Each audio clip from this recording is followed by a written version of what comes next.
Good morning, YouTube. It is bright and early, actually dark and early. It is 6 a.m. out here. I am out here for the very early part of the shift today, but I wanted to chat real quick in regards to a news article I just watched.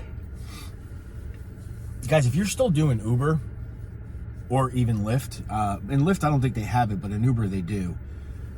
If you're still doing Uber Teen, or if you get a request that is a pickup and a drop-off to a medical facility, guys, use caution. Use a lot of caution. Number one is I can tell you that I have Uber Teen turned off in my app. Although I haven't done rideshare in quite some time. To me, the rates are just not worth it anymore. But the whole Uber Teen thing, guys, I just don't get it. I don't understand for the life of me why anyone would do it. Number one, any driver would do it. But I also don't understand why the Uber platform even has that option. It's crazy to me. And for the parents out there, why in the heck are you letting your teenager, in this case, I believe it was a 12-year-old, into a car with a complete stranger? This just goes to show, guys, that Uber does not do a very good job at vetting people on the driver's side or on the passenger side, period. This platform is gotten so flawed. It's just dangerous. Uber doesn't care about anything except for their profits. That is it. The statement that they put out on this Uber statement, I hope there's some backlash on this because they took zero responsibility. They launched the teen platform. They launched the whole healthcare platform or Uber Health or whatever it's called. Guys, number one is when you do Uber Health, in this case, this was through Uber Health. Now, on my app, I can't say for everybody's app, but I'm sure everybody's app's the same. I don't have the option to turn on or off Uber Health. Excuse me, guys. My other phone just dropped.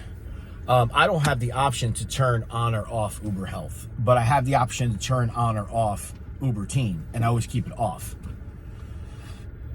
Number one, someone can get in your car sick, and that's happened to me a few times when I started picking up people that were going to hospitals and medical centers. And over time in your area, you'll know those addresses. But man, this whole teen thing, there was an assault. The driver assaulted this young child.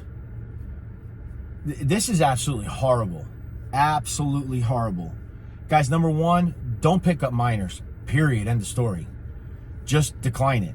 Every time I used to get a ride to pick up from a school, I auto declined it. If I didn't realize that address was a school, when I pulled up and saw it was a school, I declined it. I did not even care to go in and see if it was a teacher. Sorry out there, teachers. Don't mean to leave you stranded, but I got to worry about my safety before I worry about your ride. Guys, I'm not even sure what to say on this one. This is completely ridiculous. I really hope that law enforcement and government officials get involved and go after Uber and go after Lyft for stuff like this. We're not an ambulance service, number one. We are not trained to help someone medically if someone is going to a hospital. Why we get rides picking people up and taking them to the hospital, I don't understand. You know, there was a few times in the beginning when I started doing a lot of these rides, I'd go pick people up and, you know, they had serious injuries. It was hard just to get them into the vehicle. This vehicle, all of our vehicles are not built or accommodating to someone who has injuries. You're in a very small space with someone who may have an illness that can be contagious. And quite frankly, when it comes to picking up children, there is just no freaking reason for a minor to be in a vehicle with a complete absolute stranger. End of story. Period. I don't care how good or how bad the vetting is. Parents, don't let your kids get into the vehicles. Don't even let them have the apps on their phones. Don't call a ride for them. Figure something else out. Man, for crying out loud, I just don't even understand what's going on in this world today. But this is absolutely crazy. a 12-year-old through the health application on Uber got into a vehicle with a guy who was a freaking pedophile. How is that guy even on the platform? How is that guy on this platform? I don't understand. I don't really have too much to say about this, guys, other than if you're even still doing rideshare, first of all, it's crazy to even do rideshare because the rates are so low and the cost of your vehicle is so high. Doing rideshare makes zero sense. It makes absolutely no sense. Unless you're still in an area where you're getting really high surges and you're only working when those really high surges are on, that's the only time it would be worth doing. And I can tell you, in my marketplace, it's so oversaturated. Maybe yours is not, but my marketplace is so oversaturated that whenever we do see surges, they're $2 surges. Like, we do not get good surges in this marketplace at all anymore because it's so oversaturated.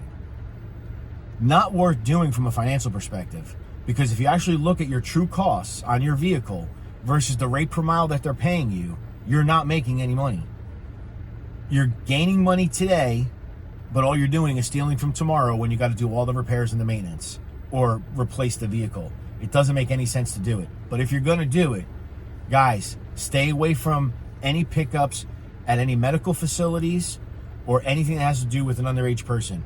And if you pull up and it didn't say Uber Teen, or you're on Lyft and you pick someone up and they got the backpack on and they're young and they're looking for a ride to go to school, just cancel the ride and drive away. Do not put yourself in that position. Do not put yourself in that position. It makes no sense whatsoever.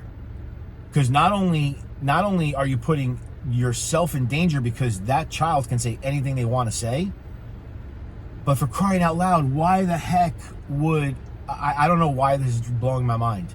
Why would a parent allow a 12-year-old, a 14-year-old, even a 16-year-old, whatever, to get in a car with a complete stranger? This shouldn't be headline news because it should have never, ever happened.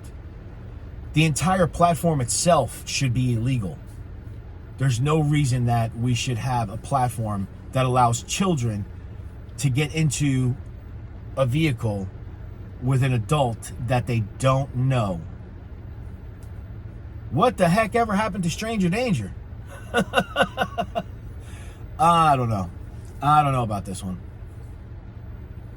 Guys, be careful. Keep your guard up. If you're still doing rideshare, really calculate your numbers and make sure it's even worth doing to begin with. But definitely do not put yourself in any kind of danger. And turn Teen off. I hope that every Uber driver out there turns Teen off right now to send a message to Uber.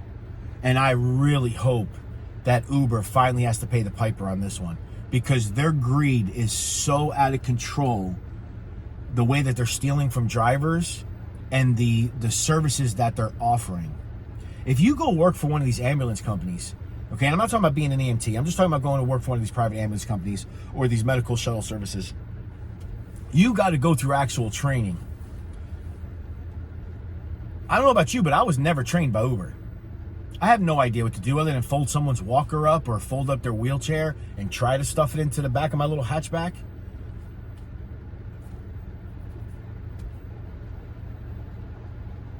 They will put someone's safety at risk just to make a couple of extra dollars in profit. And who pays the price for that? Drivers? Well, in this case, I hope that driver does really pay the price for it. I hope he pays for the price for it big time.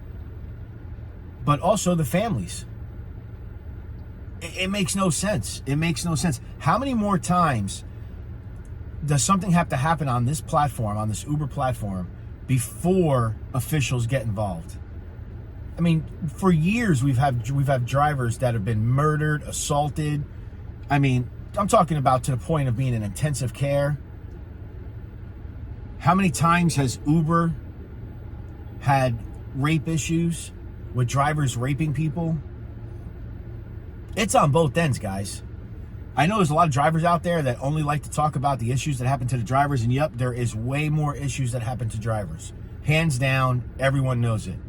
But there's also more than enough, because one is more than enough, issues of attacks from drivers onto passengers as well.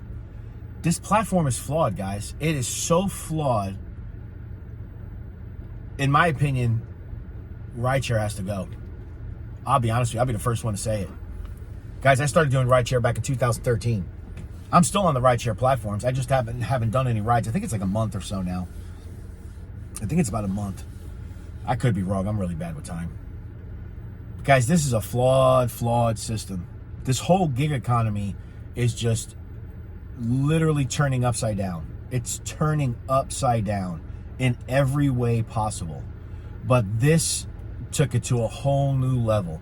I could be wrong. Maybe this is not the first instance, but this is the very first time I could recall where a child was assaulted by a driver, excuse me. Not cool, guys. Not cool. Don't support these platforms. Don't. If you're going to still drive, drive during the times that are going to be most likely to be safe, which is pretty much just the morning and evening rush hour. That's really the only time it's safe. And me personally, the last couple times I've done rideshare, I've only done Lyft.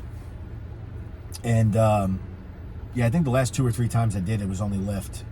But it wasn't that much longer before that I still did some Uber. But when I was on Lyft, I just did my zone. Just set up my little circle zone in an area I wanted to stay in, and that's it. I cannot believe that I just saw that news article. It came out of Texas. That's pretty crazy. It's pretty crazy, guys. Stay safe, be happy. Hopefully you all make some money. Hope everybody has a great day.